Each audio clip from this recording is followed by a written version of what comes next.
Welcome, everyone, to another fantastic episode of Our Parents' Basement. Thank you so much for joining us.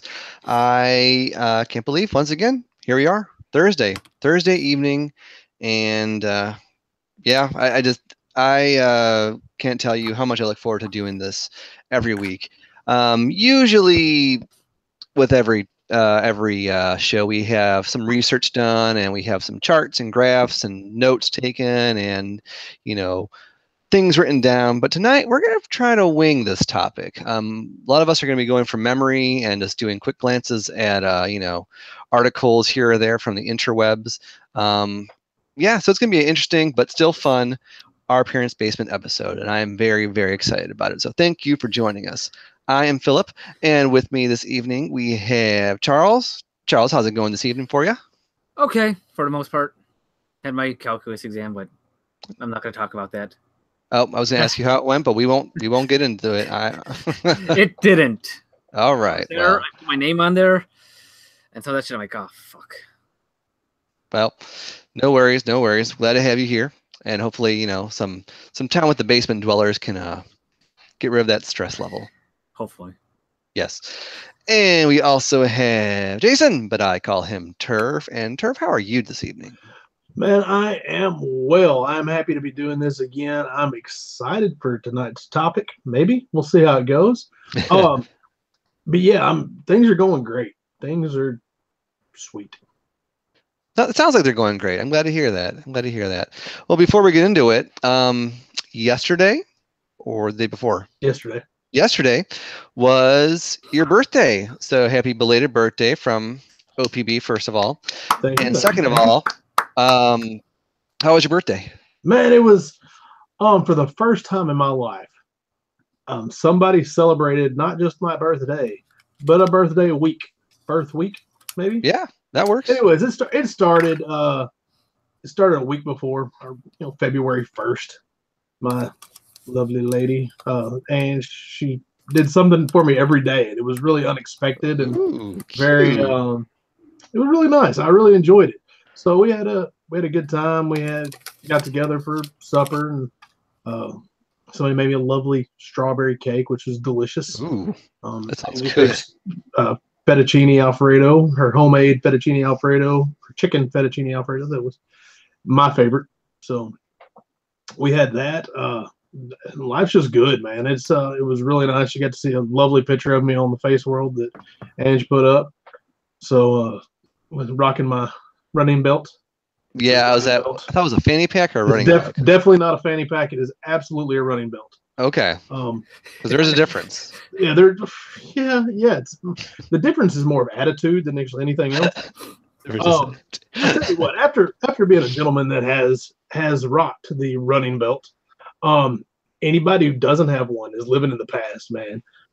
You're outside or you're walking maybe at a theme park or maybe you're somewhere else, out for a jog, and you got your billfold, you got your keys, you got your cell phone. You put that in your pocket and it weighs everything down. If you were doing a lot of walking, your pants just kind of start to droop.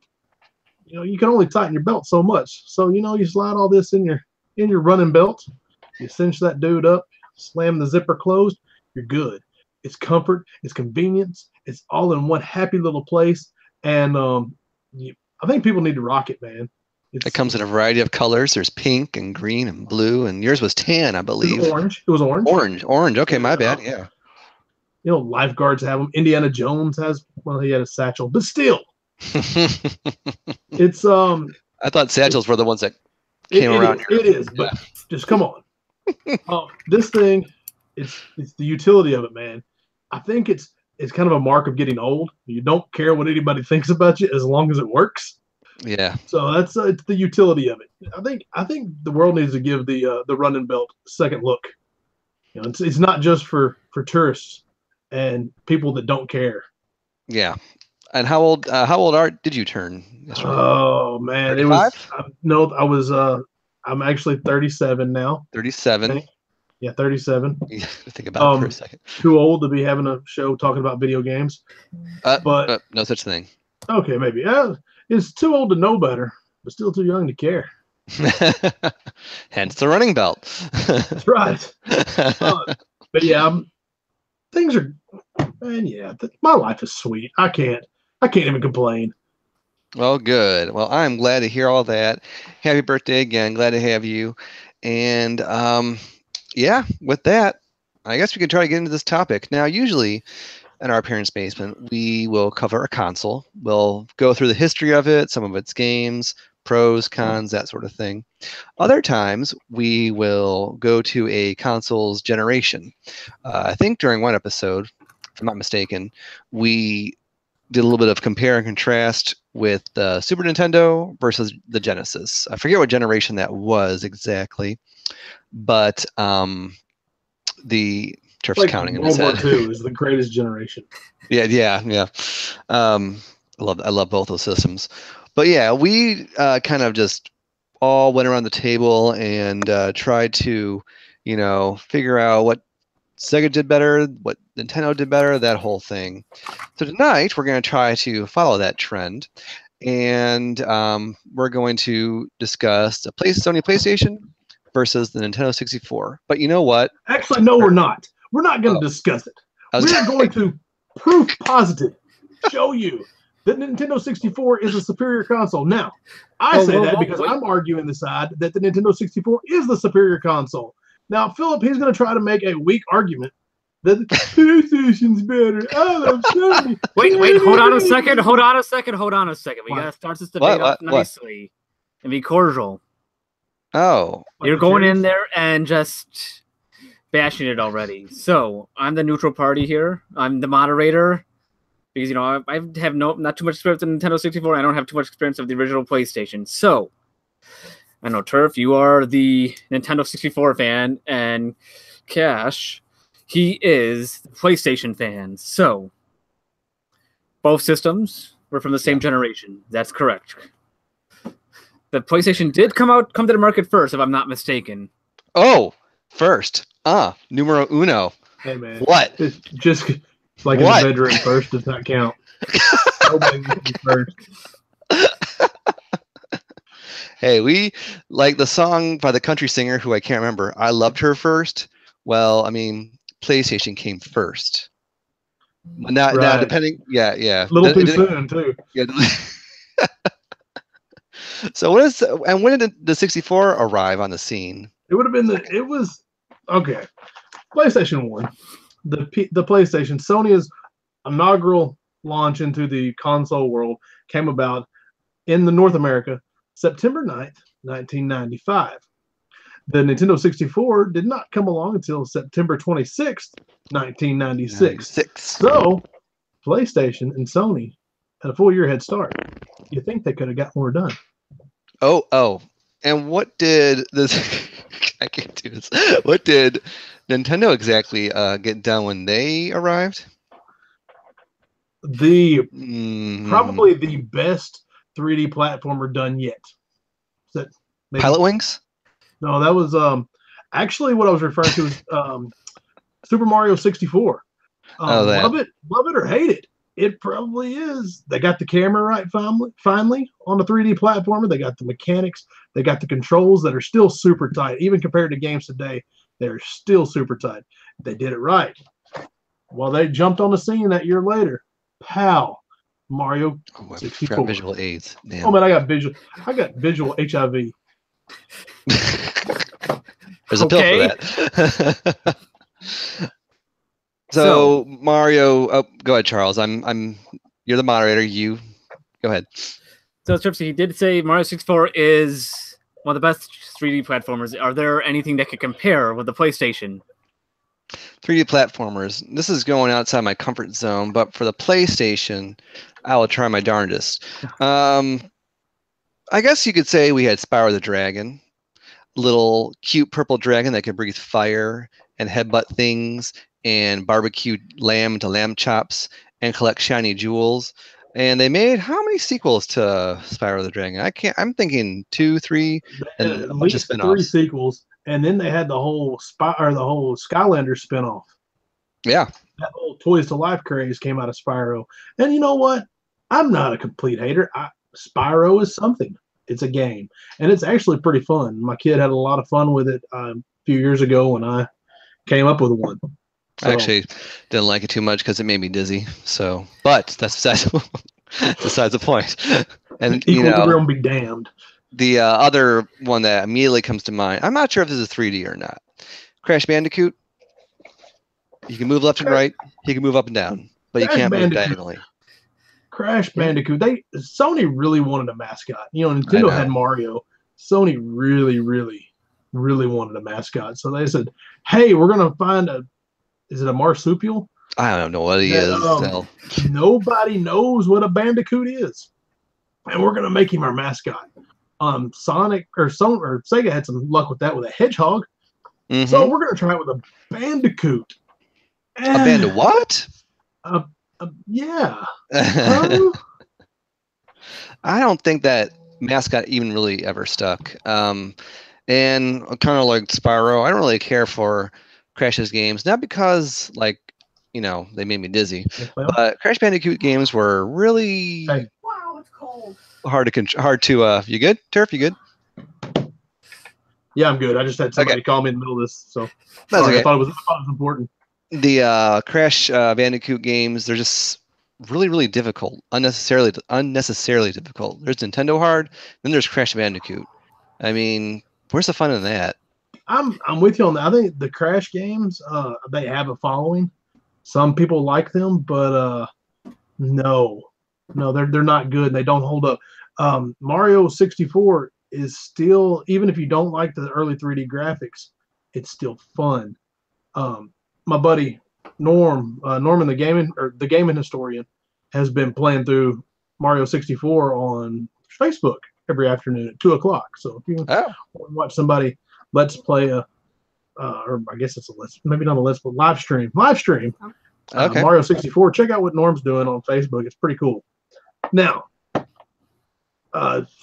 everybody's not immune to wanting a humanized animal to have a mascot to make a game around.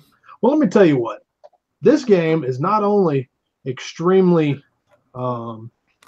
popular, maybe it's really, really good. It's not just it's famous. It's not just infamous. That's Conker's Bad Fur Day. Oh Lord. Conker's Bad Fur Day has a horrible sophomore sense of humor that I love. It's just right up my alley. It's still funny, but it's at heart a really good game. It takes what Nintendo did with Mario 64 and I think improved on it. It was a Rare game, like from the company Rare that did Donkey Kong Country, and they were knocking it out of the park, man. So you can have your Crash Bandicoots, you can have your Spyros. I'm gonna take Conker and the Pooh Monster, the Great and Mighty Pooh. Yeah. So, Okay. Who sings opera? Oh yeah. So as far as 3D platformers go, I don't think that the PlayStation can even compare. If platforming's your thing, 64 is where it's at.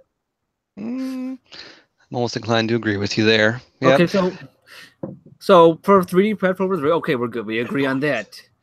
Now, controllers, Nintendo 64 and the PlayStation. So, everybody wants to hate on the Nintendo 64 controller. It's crazy. It could possibly double as a 3-pronged sex toy because it vibrates with this thing. It vibrates with the trigger pack. I have the ice blue one right here. Get the nice tight joystick still. I like this one. Keep it tight. Oh yeah, keeps it tight. It didn't introduce it. It wasn't the first one, but it made popular the analog controls. Now, when I'm playing Mario 64, which was a launch title, I can walk by barely touching it or push it all the way to the edge, and I'm running. So it was one of the first.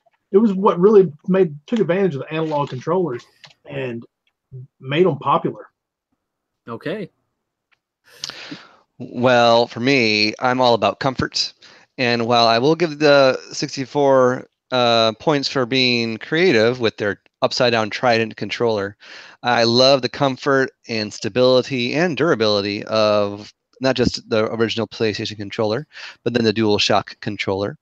And when did they come out with a DualShock controller? That was 2000? No, 99. Whenever Ape Escape came out. So 3 years after Nintendo made popular analog controller, Sony wanted to copy them. Well, as far as I can tell, the analog controller had Rumble already built in, and you guys had to buy a Rumble pack to make that. Wait. But when did you have it built in? Later. 1999. Later, after Nintendo introduced Rumble into games with Star Fox 64, they add force feedback to games that Sony copied. Hey, again, imitation's the greatest form of flattery, and they made them some money. So I'm not mad about it. But I'm just saying that Nintendo took put their ideas out there. They were the first one to do it right, and Sony went, "Hey, that's a good idea. Let me try it," and they still do that. I fully expect there to be a Sony type Switch, but I buy that. But I mean, you. Oh, go ahead, Charles. Something about what you point out something you said, Cash, about a durability thing for the controllers.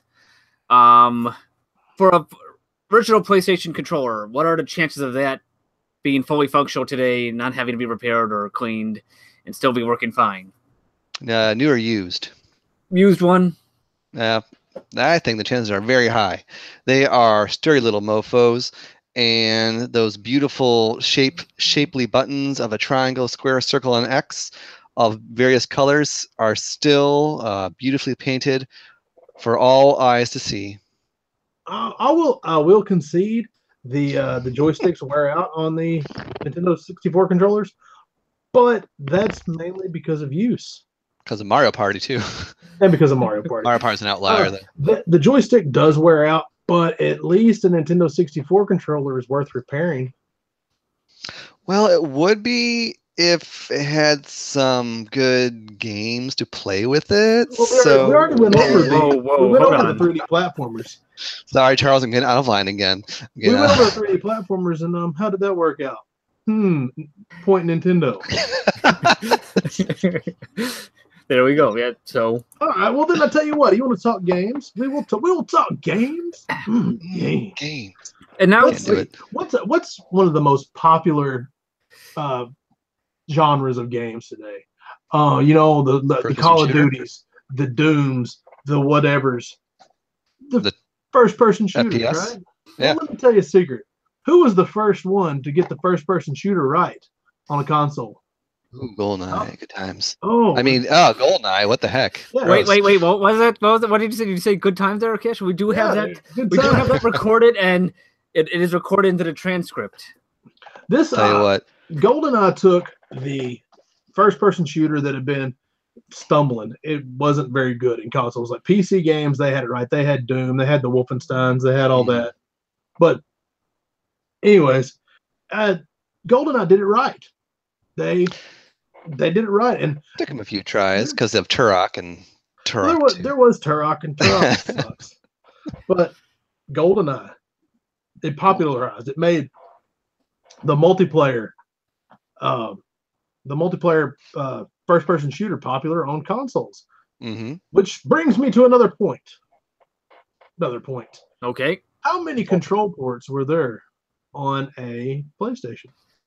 That's 2. How many were there on Nintendo 64? Too many. Oh, just enough if you had friends, sir. Just enough. Because you gotta have friends. With the GoldenEye, if you had the 4 players and you could do the death matches, we do the Slepper's only license to kill. That's what we did. Yeah, it was. Yes. It was a party console for sure. It had good games to play with your friends. Mm-hmm. Yep. Which was a question I was about to bring up. So since you brought up the multiplayer capabilities, versus Nintendo 64 and the PlayStation, I do know that Nintendo 64 has one of the most iconic multiplayer game. Oh, it has more than one. It has Mario Kart and it has Smash. Yes. So you would give that point, Castro, to Nintendo 64? Multiplayer stuff? Yeah. Oh God, yeah. Oh yeah. Okay. Without a doubt. Now we had, let's see, Twisted Metal, a few of the GTAs. What's Blitz? What's that? I can't. We had NFL Blitz. That was another one of the multiplayer games. Oh! I just cut you off. Go ahead. Talk about it. Oh no, it's fine. It was just I was just holding up more multiplayer games that I had in a pile. That were the party games that we played quite a bit of. This is the one I grabbed. I don't know why I grabbed it. It's not the best one. The wrestling games, the THQ wrestling games on the Nintendo 64 are still excellent. Yep. These are still some of the probably the best wrestling games ever made, even to the trash they're making now. These are phenomenal, and they were only for Nintendo 64. We tried WCW Monday Nitro. We tried WCW NWO something on WCW World Tour is what it was called on PlayStation, but it was nothing compared to WCW NWO Revenge on the Nintendo 64. The Nintendo 64 had the multiplayer games. It had the sports game. It had the sports games. It had the racing games. Now, I will concede there's one genre that PlayStation won. PlayStation 1 won. PlayStation 1 was victorious. The first PlayStation was victorious. There we go. There you go. That was the role-playing games. We had Quest 64. Which was a collectathon, which seemed to be a common theme for most of the 64 games. Jet Force Gemini and Glover. Do you have that one? That's actually right there in my pile. Go ahead. Okay. Keep going. Let's see. What else is a collectathon? Glover. Well, that was also on PlayStation, but besides the point. Donkey Kong 64. Yeah. Was the Yoshi one? Yoshi, that wasn't one, was it? No, Yoshi it was Story. Kind of a 2D, 2.5D platformer. Yeah. I don't know why that era was so fixated on all this new 3D stuff. Because 3D was new, and then you had to have it on everything. Now, PlayStation was more than notorious for that. Like, oh, we can do 3D animation, so everything needs to be 3D. They really couldn't, though. But it did. It was bad. Like, the Force 3D was bad. And I will say the very few 2D games that came out for the PlayStation are good. The Castlevania. Yeah. As you can see, this Castlevania Symphony of the Night shirt is one of my favorite shirts of all time, and I'm wearing it tonight to represent my favorite Castlevania game, which was only available on the PlayStation. And as a Castlevania fan, I know that a lot of the Nintendo folks were kind of bummed to see the next big thing in Castlevania, jump ship to Sony. But then a ray of hope happened. Castlevania 64 was announced for, obviously, the 64, and they got it, and it wasn't so good, was it? It wasn't terrible. It wasn't as good as Symphony of the Night. It's not what I wanted. It was a 3D Castlevania. Yep. And 3D whipping things in 3D is difficult. Whipping things or shooting things with the girls' magic rings we actually got two. Yep. We got Legacy of Darkness. Yep. And being a werewolf in 3D is difficult. So okay, I'll give you. I was definitely jealous of the PlayStation's Castlevania game. Yeah. And I will also say that that's probably the only thing that I will 100% concede on, because the role-playing games, I don't like them. So you can have them. Oh, I'll take them. I'll take them. And you know what? I'm not gonna totally say everything on the role-playing side was bad with the 64. You guys had Ogre Battle, which was great. I still have that game, and I haven't finished it yet, but man. Okay. Oh, it seems that I may have won this conversation. Yes, you did. So he's effectively in a coma. He's frozen. I'm looking at the specs here. Which system had the better CPU processor? And I like how he's frozen in that one moment. Since he's frozen, let's just go ahead and highlight him. Just look at that little pudding. Oh, it disappeared. Okay, so he's gone. Anyways, so as far as CPU goes, I believe the Nintendo 64. I'm looking at the specs. It had a 93.75 megahertz CPU. While the PlayStation had a 33.8688 megahertz CPU. So point Nintendo. Yes, point Nintendo. Hardware for sure. There's absolute processing power and RAM and the graphics processor. Everything was Nintendo. Yes. The only thing that PlayStation had was the optical media, which that was just a choice. That went pro and con on the optical media. Yes. Nintendo or Sony they got full CD sound out of it. True. Which, yes, it had better music, without a doubt, because Nintendo couldn't cram it on the cartridge. They could have multiple discs, which allowed the things to not be so compressed and chopped down. They got to have full motion video. A good example of that is the Spider-Man that I talked about a couple shows ago. It was pretty much the same game, except for PlayStation had cutscenes. It had cutscenes. Yeah. Where the Nintendo 64 version had stills like painted out like a comic book. Yeah. So artfully done. I mean, I guess I like the comic book look of that one better, but the PlayStation had the full motion video, so they did have that because of the optical media. One thing I want, I have a PlayStation. It's durability on the PlayStations, which is an issue. That little black ring that holds the discs. That is so delicate. Everyone I've had, they've broken so easily. Durability is definitely an issue. Nintendo 64s are tanks. Yes. You can throw them off of a building. You can jump on them. You can elbow them off the top rope like Macho Man Randy Savage, and they'll be fine. You can't break them. I bet I've had 50 Nintendo 64s in my life. Cleaned up and tested and sold and flipped and flopped and whatever else. I have had 0 that I couldn't get working. And I think that's something that Nintendo has done for a range of their consoles. Super Nintendo is like hard to kill. The NES is hard to kill. The GameCube's hard to kill. That thing, it's a tank. Even though it's optical media and it's supposed to be more delicate, it's a tank. I've seen that damage test of the GameCube where they're smashing it with a sledgehammer and it still boots up. Still plays the game. You can't hardly beat them, man. They are tanks for sure. But there are some other issues, things of the PlayStation. It did sell more units. It did, and I think that was mostly because of sports games. The sports games were good. You had the announcers and whatnot on PlayStation. Yes. And you had more options.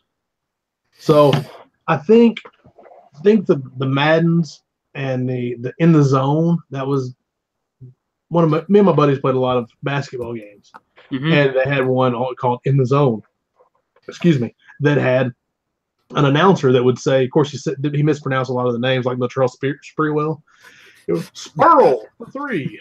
Spurl. So, but there were things like that teenage boys were gearing more towards. Yeah. And they had the Twisted Metal, the creepy clowns.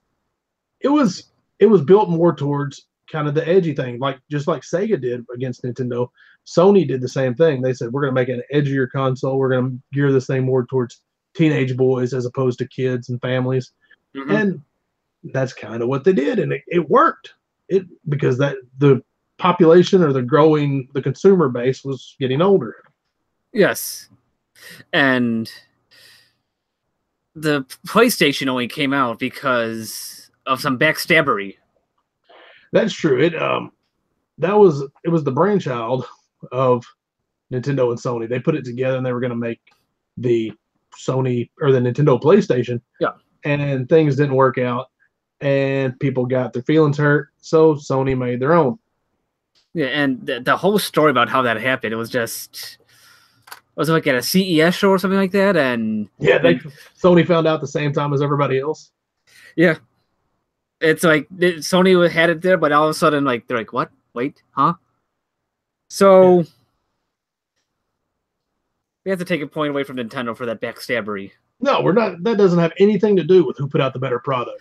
Well, That was backstabbery. Yes, it was shenanigans. Yes, it was probably not right to do.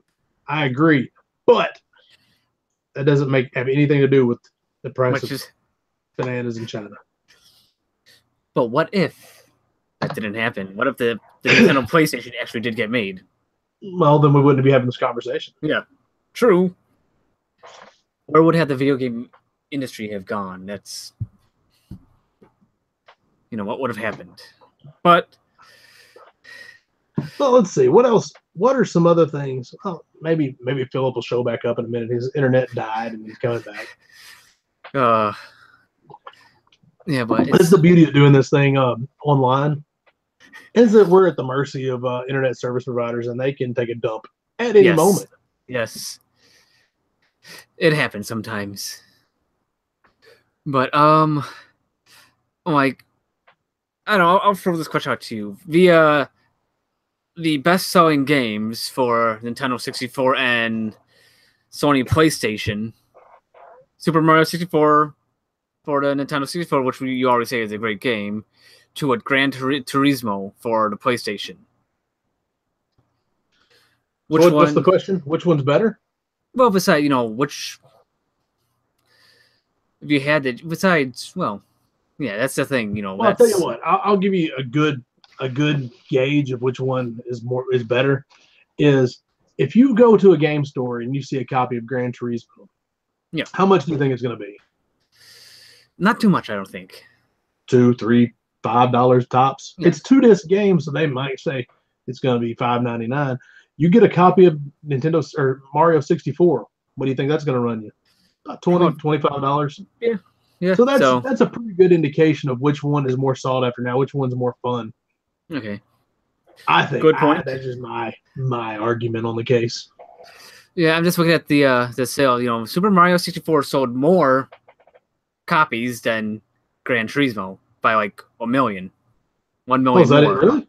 Yeah, 10.85 million shipped. That's shipped, which is Yeah, you'll find a way more Gran Turismos and Goodwills than you will Super Mario 64. Super Mario 64. Yeah, so 11.62 million for Super Mario 64. So even though there's more Mario 64s out there, you still command a 10-time higher price. Yeah. Less consoles are sold. Maybe that factors into the pricing. I don't know.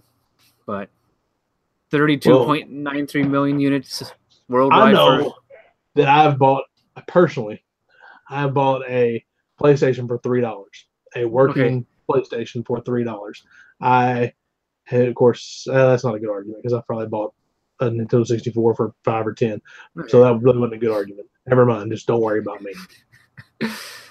But, I did some math here. The 64 was available for a smaller window than the PlayStation was. Right.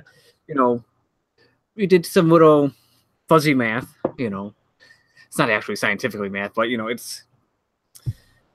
The PlayStation did sell more units, but, if the Nintendo 64 was available for the same time as the PlayStation, do you think the sales numbers may have been higher?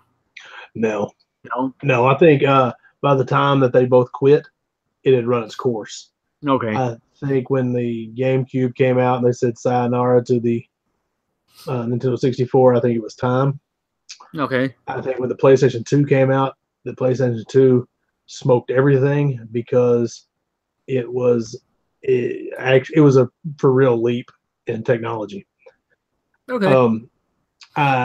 As far as lasting power, this is a whole different discussion, but I think that the GameCube has better lasting power. Okay. Because it has more creative games, I think, than the PlayStation 2. Okay. Because PlayStation 2 was way, way, way, way more popular, and rightfully so, because it had the modern games on it, the ones that people wanted. Okay. So say with the GameCube, you got to be more artistic with their games and more... Right. You got to be more artistic and more creative. Okay. Than what they did with the PlayStation. There's not as many Maddens. There's not as many 2Ks or whatever else. But that's a whole different conversation. We need to back up a generation. Yeah. So sorry. That's okay. But as far as PlayStation goes, I've got, and this is obviously it's personal preference, but I think I have about 25 PlayStation 1 games. Okay. And that's because I've never sought out. There's never been a PlayStation 1 game other than Contra Legacy of War that I sought out.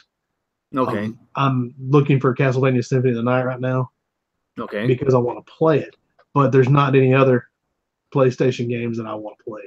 Okay. Nintendo 64 games, there's been a lot of them. A lot that I want to play that I wanted to have in my collection just to give a go because they're fun games. Okay. So,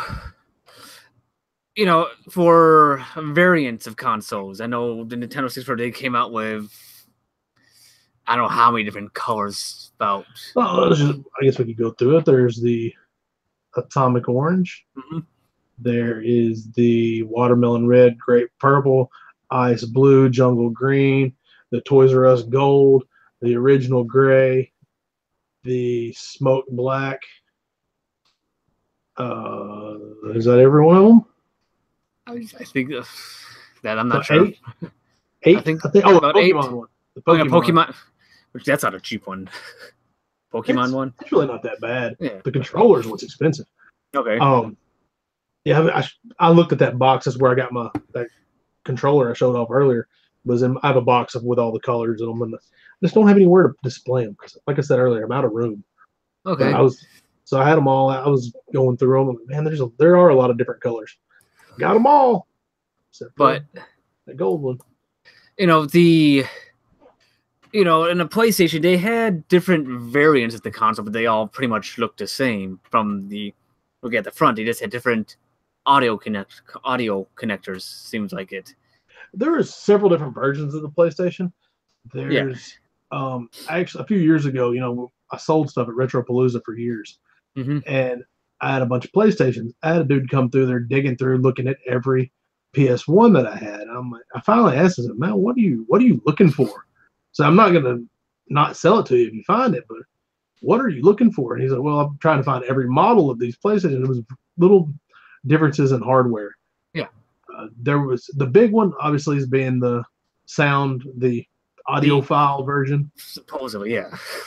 That it has stereo sound out. It actually has the plug for the red, yellow, and white in the back of the console instead of one plug and then it comes off and splits. So apparently, I guess it sounds better. Apparently, and I guess there's revisions to the firmware they did and the interior guts, but from an aesthetically, which Nintendo 64 versus the PlayStation, which one? Aesthetically, a PlayStation looks more like a grown person's piece of something. Okay. Nintendo 64 still looks like a toy. Okay. And I'm okay with that. But some people, they wanted the more grown-up looking console, and I will say that the PlayStation was definitely more grown-up looking. Okay. Excuse me. It's all good.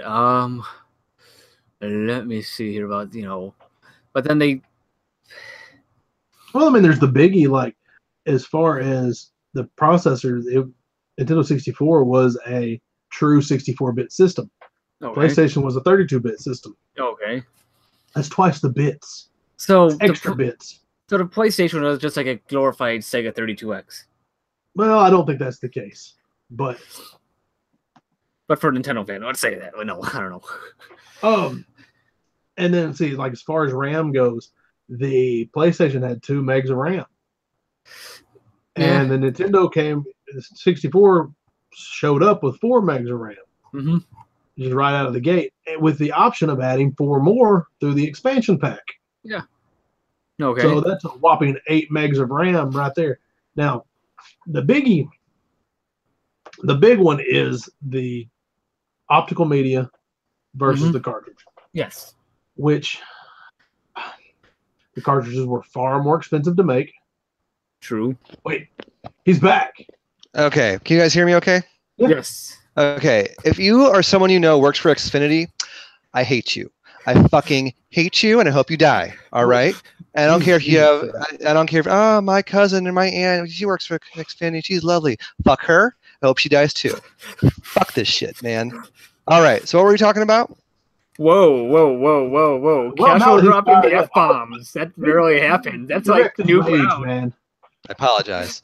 Next thing, no, fuck that. No, I don't. I don't apologize. I'm pissed off. That is annoying. I was, yucking with you guys, enjoying my time, and all of a sudden, internet connection's down, and fucking Xfinity. So This is our why place Google has Fiber. lost 500 points during this thing. And You know what? I like Sega Saturn better anyway, so that's fine. No, anyway. We were talking hardware. Yeah. Oh, I don't know which. Well, the CD-ROM was kind of the next big thing during that era. We had loading times to deal with, but we were also able to get our games quicker. Cartridges took a long time to produce. True. Right? They were cheaper, and the games are actually usually like $10 cheaper because discs were so much cheaper to make than cartridges. Yeah. And I did bring this up. The durability of that CD, that little black spindle in a Why gotta be PlayStation. black? That's the color of it. That's what it is. Sometimes an orange, but I don't know. I've seen black mostly. But that spindle, I think. Do you agree that is the PlayStation's weak point there? If you're not too careful of that thing could easily break.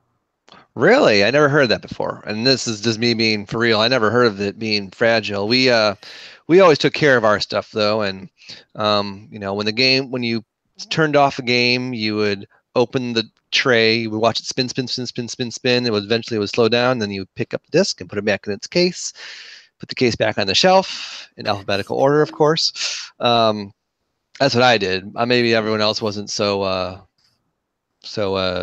careful with their stuff. Yeah. I don't know if that's just me and my PlayStations. I've always had the bad ones, and that thing always broke on me. But really, yeah. I will say this: the Nintendo 64 that was durable. Yes. You can put a cart in there, just pop it in, top loader, and be on your merry way. Put that game in there and throw it off a building, and it wouldn't miss a beat. Yeah. I made dinner and I didn't burn it. Yeah, exactly. Well, I mean, there's several things that we talked about. Yeah. Mall Xfinity took a dump on you. The RAM for the Nintendo 64 was 4 megs as opposed to 2 on the PlayStation, with the option of 4 more for an expansion pack for a total of 8. So there was that. That was a biggie plus Nintendo.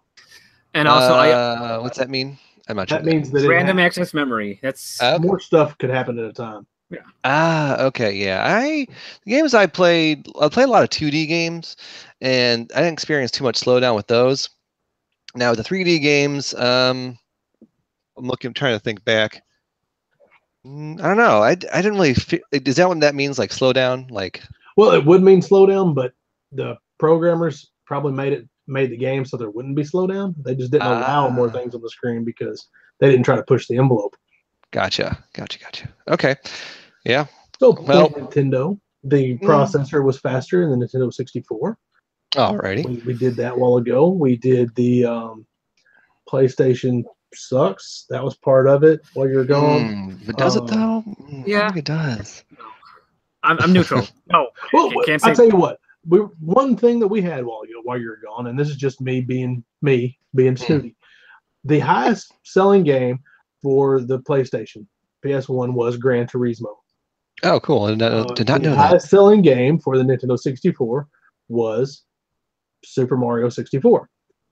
If you went to Goodwill today, which one would you find? Which one again? Which one would you more likely find in a Goodwill? Gran Turismo versus what was your Mario 64. Xfinity fucked up again for a second there. Goodwill, Gran Turismo, yes. Exactly. You know why? Because everybody wants their Mario 64. Still play well though. I mean, okay. Secondary market. The true judge of the value of a game is the secondary market, right? How much do you think Gran Turismo is, just off the top of your head? $5. All right. How much do you think Mario 64 is? Is or worth? How much do you think it would be on the secondary market? On eBay. I would say 30 for a cartridge. I think it's between 20 and 25. Okay. So that shows you, even though there were a million more Mario 64s out in the world than there were Gran Turismos, it's still worth probably 10 times more. Yeah, it might be, but I just but honestly, Gran Turismo is not my thing. Neither is Mario 64. I tried it, and I kept on slipping and sliding everywhere. I felt like I was playing Luigi 64 because he has less traction everywhere. IC 64. I see, exactly, and not the little penguin lost level either. Now, so this brings up another point I want to ask you guys. What's that? For the secondary market for collectability and the demand for collectability, which one do you think has the more demand for games, consoles, and so on? Which one do you think is more sought after? More better. That's a tough question because Nintendo 64 games are usually more expensive, but there's just so many more PlayStation games as well. So I think they both have their pros and cons to it. God, I'm sounding like Switzerland here. Yeah, I can't be controversial. I can't be. What do you think the most expensive PlayStation game is? Isn't it like something like Fox Hunt or Fox? I don't have any idea. Spot? I'm legitimately asking. What's it called? Man, there's this. It's like this, not a visual novel. Like a Night Trap. What type of game is Night Trap? A full motion video. Yeah, it's a full motion video game. Okay. I think it's called like Fox Hunt or something like that, and it's upwards. Last I checked, 300 to 500. Okay. Ish. So. Well, it's like Sculptor's Cut, Clay Fighter 63 1/3 Sculptor's Cut. It's probably the game to have. Really? The Nintendo 64 game to have. There may be some more expensive games, but I'm just winging it off the top of my head. And it's I think it's between 200 and 300. I'm not sure. I haven't looked in a long time. Here's one. I gotta take something back. If you work for Xfinity, I don't want you to die, but still, fuck you. I had to think about what I said. So, all right, go ahead. Sorry. It was a retraction. Wow. Here we go. I just did the price charting. Okay. PlayStation. Siphon Filter 3, the 911 edition. Oh, okay. There's no way that's a real thing. I don't know. They say it's prior to like December 2017, there was no price data for it. So do you know the thing even existed? Because Siphon Filter 1 through 3 are not good. So. They're saying it's like $425 complete or loose.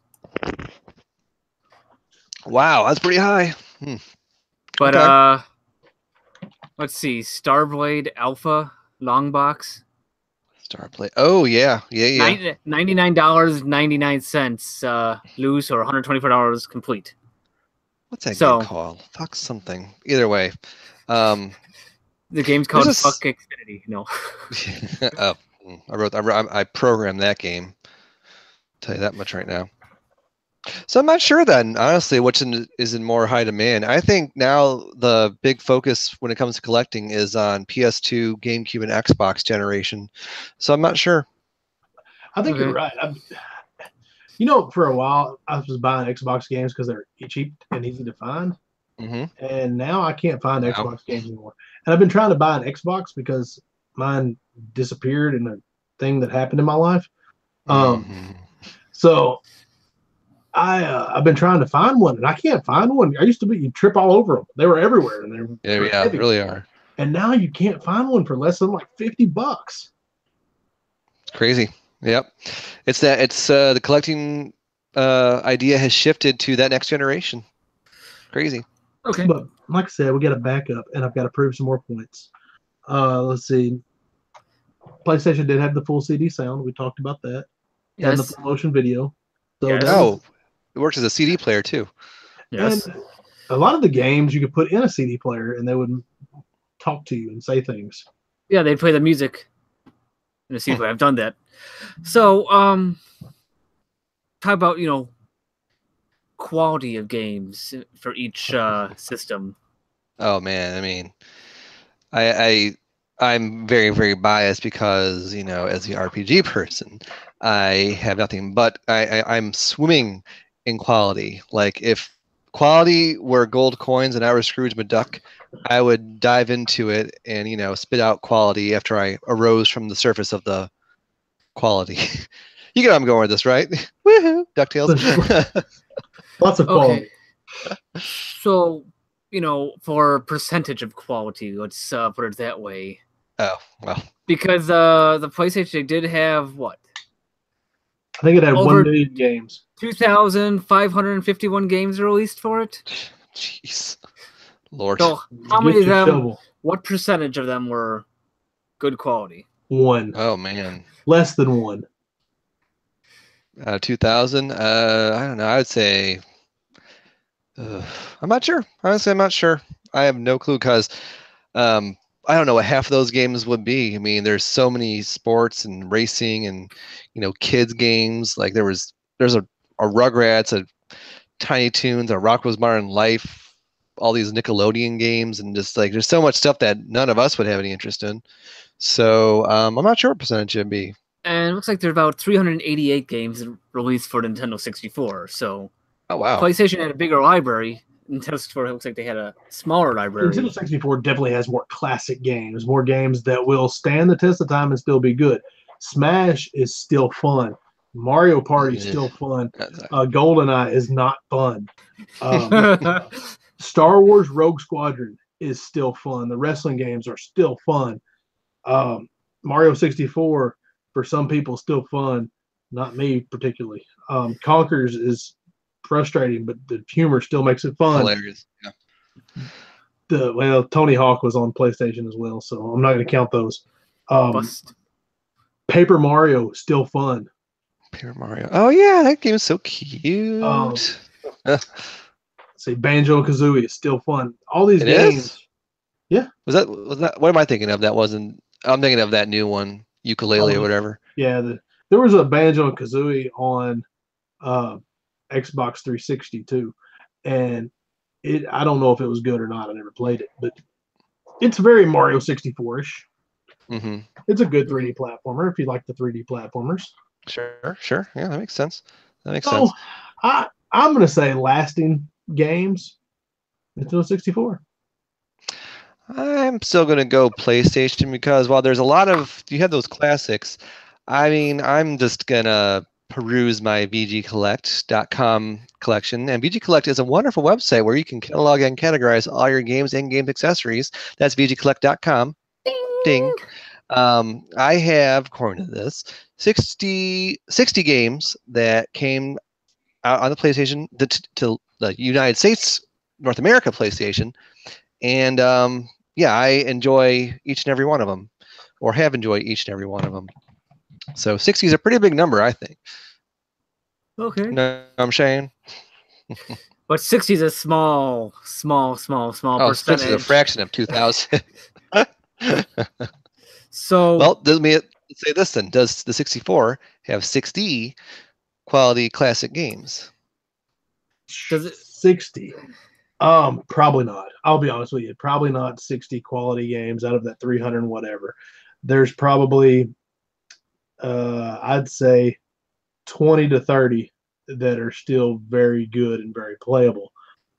Now, that's not saying that they're all exclusives. I love Gauntlet Legends. It's a really good game. Yeah. But I believe it was on PlayStation, and I know it was on Dreamcast. Yes. So, yeah, I can't count that one. Well, I guess I can. I can count it. But you can count whatever you want. Conkers is good, and that's an exclusive. Paper Mario Perfect Dark is okay. That's a Rare game too, right? No, Perfect Dark, that's not. No, like made by Rare. Oh yeah. It is. Yeah. Like, why are they named their company after a type of? Not super common that you'd have one sealed. Ooh, some people have those. Some collectors. Yeah. Shadows of the Empire is still fun. It's a little wonky, but in a lot of fog. But I think it's still fun. The Mario Party games are still fun. So there's 3. I'd say you might not get 60, but I think you could get 30. And percentage-wise, that's way higher. Oh, it's way higher than Correct. PlayStation. Yeah. Yeah.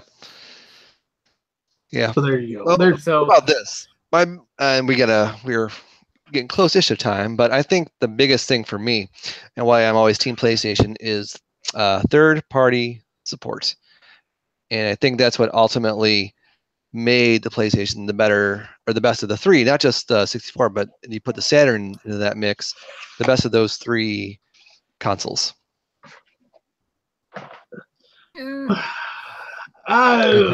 Maybe. Yeah, they may have won the third-party support because the cartridges made Nintendo's third-party support started to wane.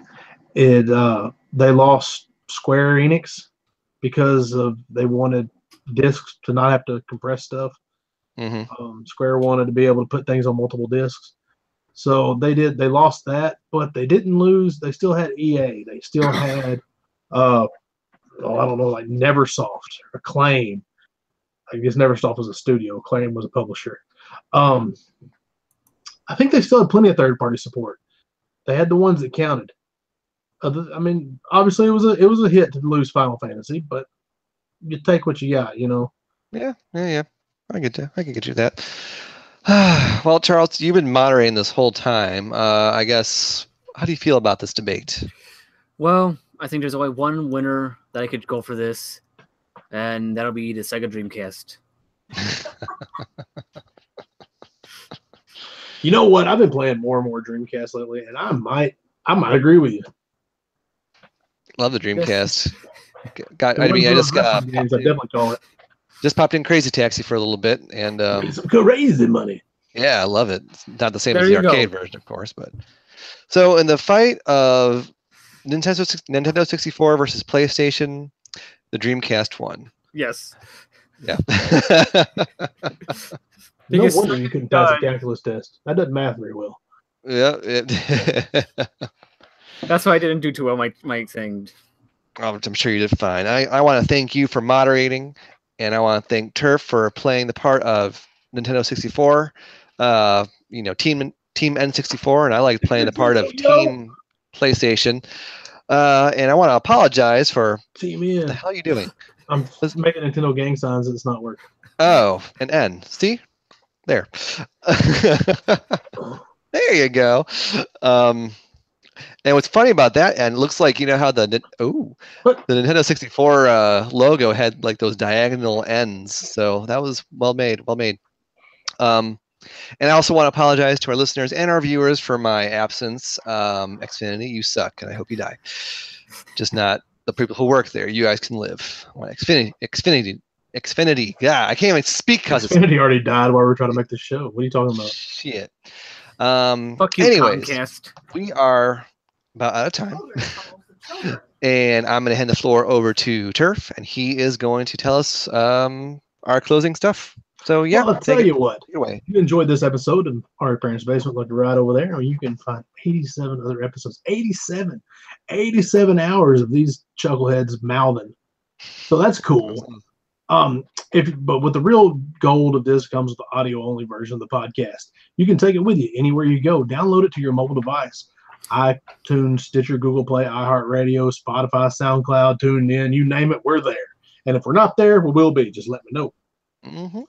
I like to hear from you guys. Really enjoy the interaction that goes on with this podcast. So check us out on iTunes at OPB Podcast, Instagram at OPB Podcast, Facebook.com/OPB Podcast. There's a theme here. Can y'all see that?